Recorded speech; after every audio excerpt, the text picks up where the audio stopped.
Hallo und herzlich willkommen beim GCP Mindset Channel. Heute sprechen wir über das unheimlich wichtige Thema Involvierung von Zentrallaboren in der klinischen Forschung. Und ich habe hier heute einen sehr interessanten Gast bei mir, den Herrn Dr. Steffen Spranger, den Geschäftsführer von Spranger Laboratories. Vielen Dank, Herr Grund. Ich freue mich sehr über die Einladung. Ja, schön, dass Sie da sind.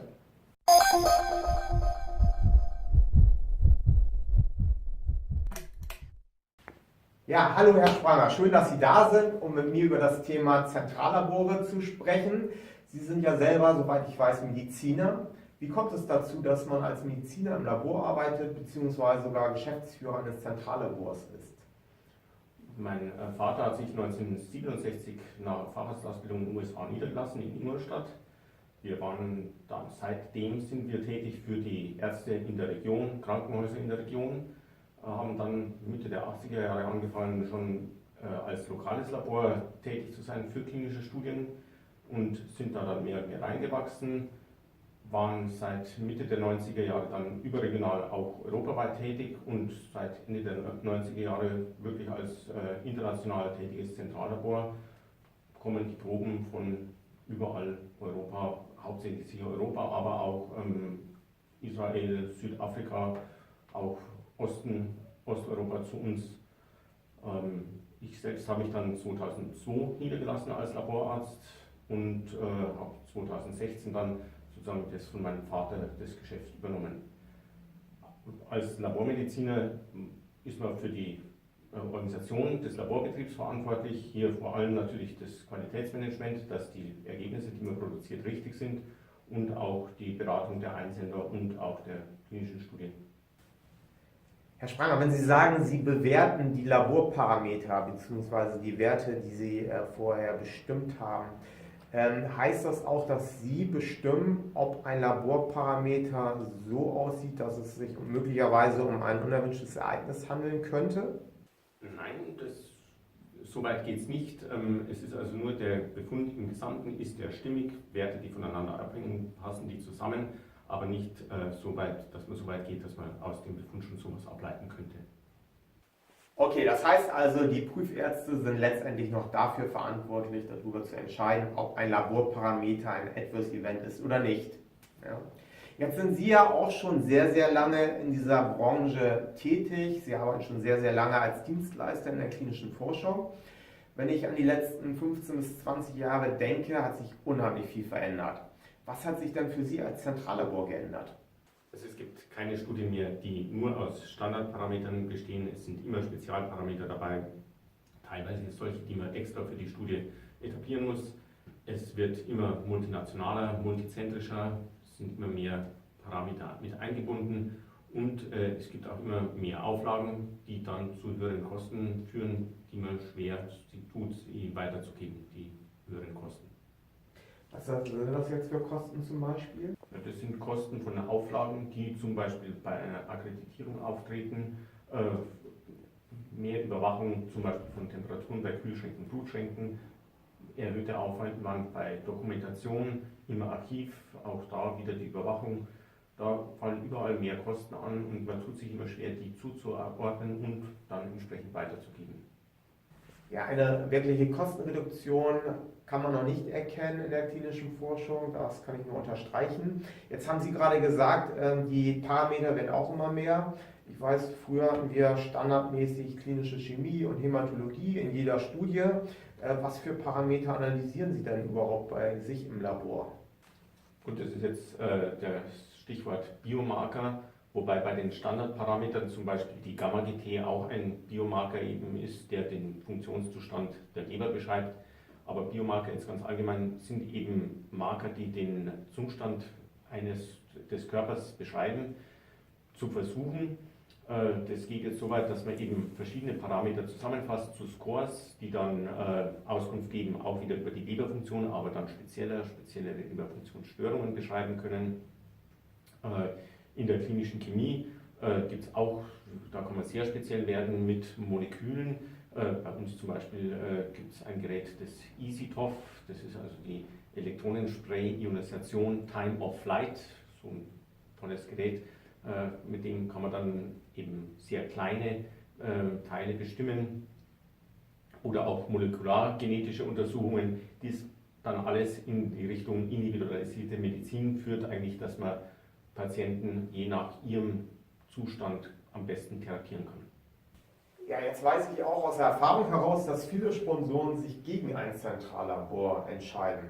Gerade wenn ich da an IITs denke, also wo Universitäten oder Prüfärzte selber Studien durchführen, gerade im onkologischen Bereich, dass die wirklich dann multizentrische Studien mit ihren lokalen Laboren an der jeweiligen Klinik durchführen. Was halten Sie davon? Also welchen Vorteil haben denn Zentrallabore?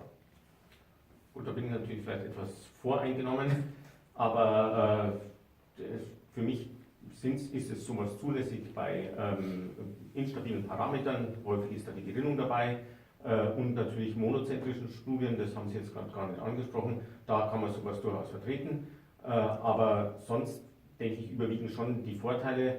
Sie haben einen Referenzbereich, Sie haben ein Qualitätsprotokoll sozusagen im Labor, die SOPs, die Präanalytik ist dieselbe. Am Ende hat man auch nur ein Audit sozusagen, das Labor wird nur auditiert an einem Ort.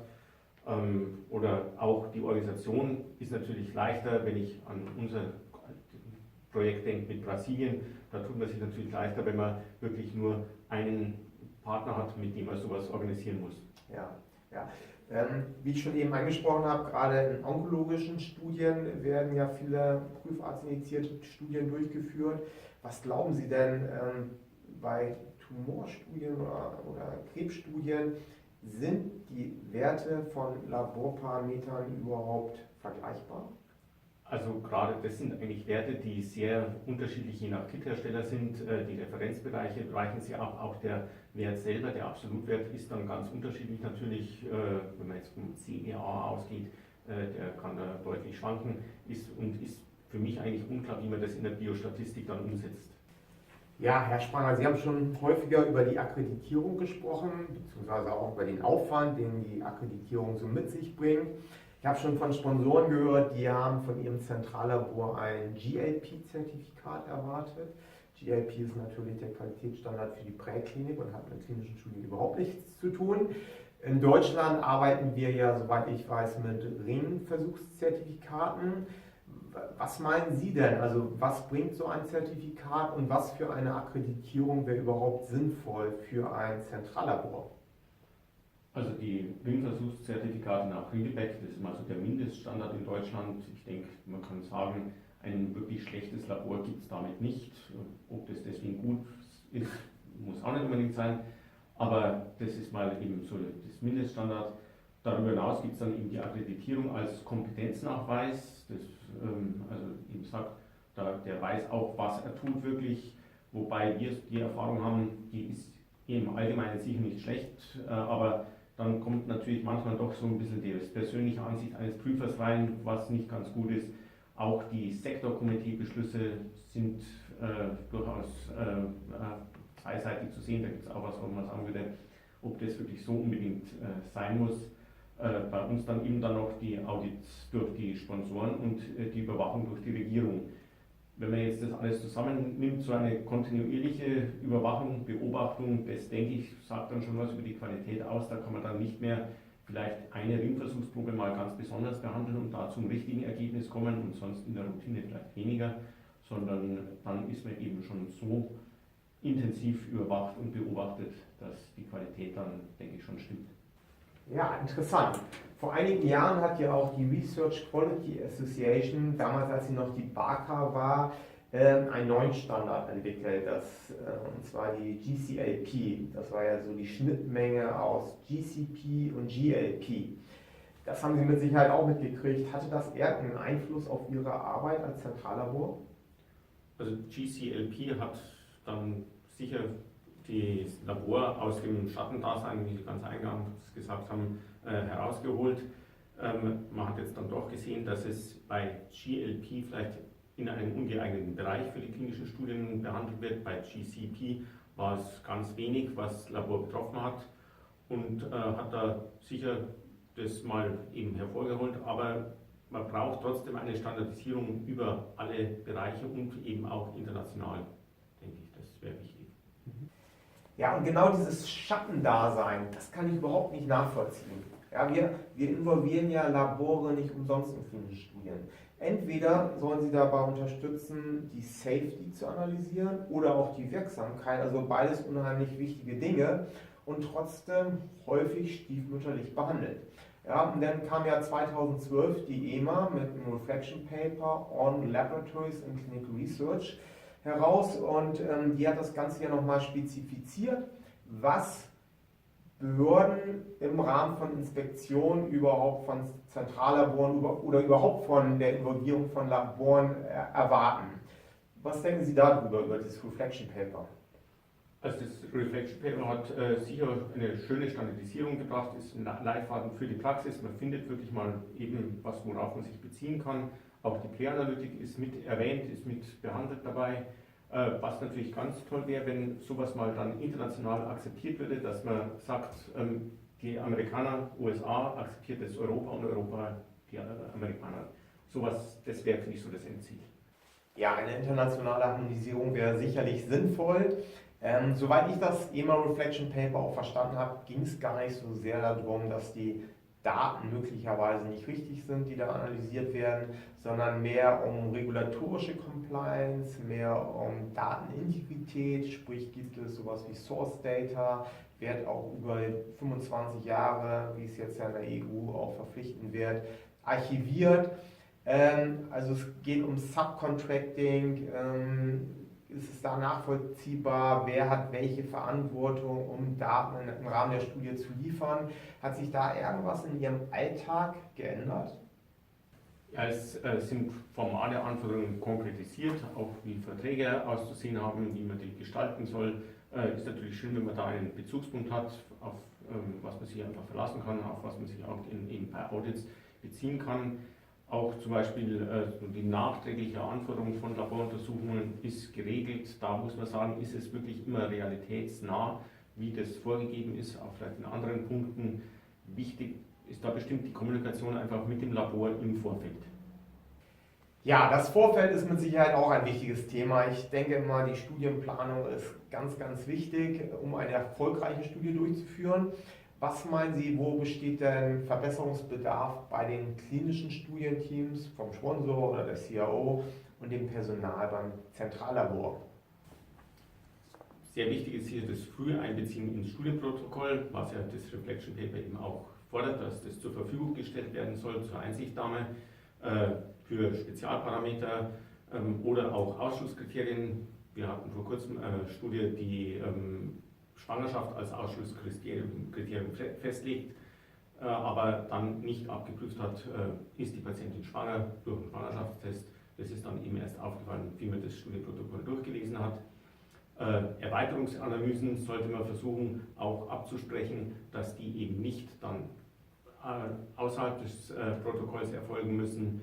Wichtig ist sicher auch ein guter Kontakt zur CRO, um da auf schnellem Weg Probleme besprechen zu können und eingreifen zu können. Und ich gehe mal davon aus, dass man auch unheimlich viel Geld sparen kann, wenn man sie vorher involviert, anstatt erst das Protokoll zu schreiben, es dann zur Ethikkommission, zur Behörde schickt und die stellen dann irgendwann fest, wie wird dann zum Beispiel die Schwangerschaft nachgewiesen. Ja, also das ist immer schön, wenn man uns schon in der Planung mit einbezieht und wir sagen können, das fehlt oder vielleicht auch, wieso kann man diese Analytik vielleicht besser mit dem Parameter abdecken. Ich habe vor kurzem einen Branchenbericht gelesen über den Trend in der forschenden Industrie und da habe ich gelesen, dass die Involvierung von Zentrallaboren immer wichtiger wird. Woran liegt das Ihrer Meinung nach? Liegt es an der Globalisierung, an der Komplexität von Studien? Liegt es an der Medizin? Also gibt es medizinische Gründe? Was meinen Sie? Durch die Globalisierung ist es natürlich sicher wichtig, eben auf ein Zentrallabor zurückzugreifen, weil da die Unterschiede zwischen verschiedenen Laboren dann eben noch größer werden. Die Untersuchungsmethoden weichen noch mehr voneinander ab. Aus medizinischer Sicht ist es natürlich eben durch die neuen Biomarker, durch mehrere Biomarker, so dass das Labor dann eben auch an Bedeutung gewinnt, indem es Zahlenwerte liefert oder positiv, negativ, was eben sehr schön für die Biostatistik zum Auswerten ist, eindeutig. Das macht eigentlich das Schöne. objektive an der Labormedizin aus, im Gegensatz zum Beispiel zu Fragebögen, die ja doch immer ein bisschen subjektiv eben mit dabei sind und dann schwieriger auszuwerten sind. Und dadurch ist wahrscheinlich auch zu erklären, warum die Gesamtfallzahlen im Moment eher runtergehen in der klinischen Forschung, richtig? Da ist sicher auch begründet dadurch, dass eben die Untersuchungen im Laborbereich, sicher nicht als einziger Grund, aber da auch spezieller werden, wodurch dann eine Auswertung auch spezifischer auf den Zielparameter möglich ist. Ja, mit der neuen ICH Revision 2 wurde das Thema Centralized Monitoring ja auch heiß diskutiert, weil nämlich die Behörden oder letztendlich alle, die daran geschrieben haben, Sponsoren dazu motivieren wollten, Dinge zentraler zu machen. Das ganze Quality Risk Management spielt auch eine wichtige Rolle und die Idee letztendlich dahinter ist, dass man Daten zentral sich mal genauer anschaut. Und wenn ich da an die Involvierung eines Zentrallabores denke, würde mir einfallen, logisch wäre es, wenn man die Laborparameter, die ja irgendwo bei Ihnen in der Datenbank vorliegen, auch verwendet, um da letztendlich sowas wie eine Radarfunktion zu haben und zentral auch Trends zum Beispiel analysiert. Und dazu dienen ja heutzutage relativ einfach Software-Tools, die man dafür verwenden könnte. Wird das denn überhaupt schon in der Praxis gemacht? Also das Labor eignet sich da sicher sehr gut dafür, auch zur Beschreibung der Risikofaktoren. Im Vorfeld muss man das natürlich bestimmen, aber dann kann man sie gut abfragen. Die Daten sind eben elektronisch schnell verfügbar, man kann sie gut auswerten. Inwieweit das natürlich jetzt schon gemacht wird von Sponsoren, wissen wir vielleicht gar nicht, weil die Daten übertragen werden und was die dann damit weitermachen, entzieht sich eigentlich unserer Kenntnis. Das ist interessant, dass Sie das gar nicht so mitkriegen. Meines Verständnisses nach, wenn wir über Quality Risk Management sprechen, müsste es eigentlich so sein, Sie liefern die Daten. Im Datensatz, in der Datenbank wird analysiert, gibt es irgendwelche Trends, Auffälligkeiten, die man mal besprechen müsste, weil sie ein Risiko darstellen könnten. Und dann müssten sie ja auch involviert werden. Es könnte ja am Transport liegen, an der Analyse, am Zeitpunkt des Transportes, am Weg des Transportes, wie auch immer. Möglicherweise ist es an einem speziellen Zentrum passiert, an allen anderen nicht. Deshalb, wenn Sie es gar nicht mitkriegen, heißt es wahrscheinlich für mich, soweit ich es verstehe, dass es noch gar nicht gemacht wird. Also von unserer Seite werden die Laborergebnisse täglich nahezu übermittelt oder können übermittelt werden, können dann auch ausgewertet werden. Der Einzelbefund wird natürlich, da werden pathologische Ergebnisse gefleckt. Wir merken aber nicht unbedingt, dass jetzt eine Rückfrage kommt aufgrund einer gesamten Auswertung, einer biostatistischen Auswertung über die ganze Kohorte. Wir bieten ein Online-Portal an, wo man sowas auch machen kann. Man kann sich also einzelne Daten über die ganzen Patienten im Verlauf anschauen. Aber ich gebe Ihnen recht, der Zugriff, die Möglichkeit, das zu nutzen, wird im Moment zumindest von den Sponsoren noch nicht so wahrgenommen. Das heißt also, Sie liefern die Daten zeitnah, die Gesamtheit der Daten könnten analysiert werden, sie könnten intra- und interindividuell verglichen werden, gefleckt werden, wenn es Auffälligkeiten gibt.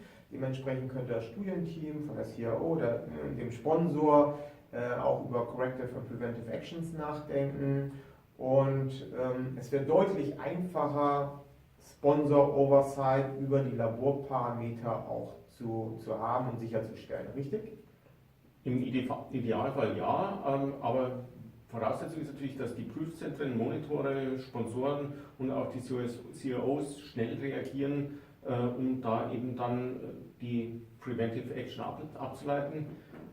Wir haben durchaus Gespräche mit Sponsoren, mit CROs über einzelne pathologische Werte. Was noch fehlt, ist so ein bisschen die Übersicht, die Gesamtübersicht, um dann eben Trends zu erkennen und darauf zu reagieren. Okay, großartig. Also die technischen Möglichkeiten hätten wir. Sie kommen nur noch nicht so richtig zur Anwendung. Weder bei der Risikodetektierung, also das zentrale Monitorieren von klinischen Labordaten, aber auch nicht bei der Entscheidung, können wir eine Studie möglicherweise früher abbrechen, weil klinische Labordaten sind ja häufig auch als primäres Zielkriterium geeignet oder wichtige sekundäre Zielkriterien. Und wir merken, hups, die Labordaten, die entwickeln sich nicht so in die Richtung, in die wir uns das vorstellen könnten. Und dann wäre es ja auch sinnvoll, aus ethischen Gründen auch eine Studie vorzeitig abzubrechen, gegebenenfalls sogar zu sagen, okay, wir machen jetzt mal einen Studienstopp, weil wir nicht genau wissen, dürfen wir die Studie noch weiter durchführen. Aber das wird noch nicht gemacht, richtig? Ja, dadurch, dass die Ergebnisse eben täglich übermittelt werden können, ist auch eine kontinuierliche biostatistische Auswertung möglich. Man kann Trends erkennen. Wichtig dabei ist vielleicht, dass die Fallzahl stimmt. Das ist natürlich nur bei einer entsprechend großen Fallzahl auch eine entsprechende gültige Aussage möglich. Besonderheit könnte die Verblindung sein. Wenn eben Parameter verblindet sind, haben wir durchaus, dass zum Beispiel Entzündungsparameter bei der Übermittlung an den Prüfarzt verblindet sind, da sie sonst zu einer Entblindung führen könnten. Für die Biostatistik kann man sowas dann auch mit übermitteln, damit eine Auswertung möglich ist. Ja, jetzt haben wir so viel über elektronische Datenbanken gesprochen.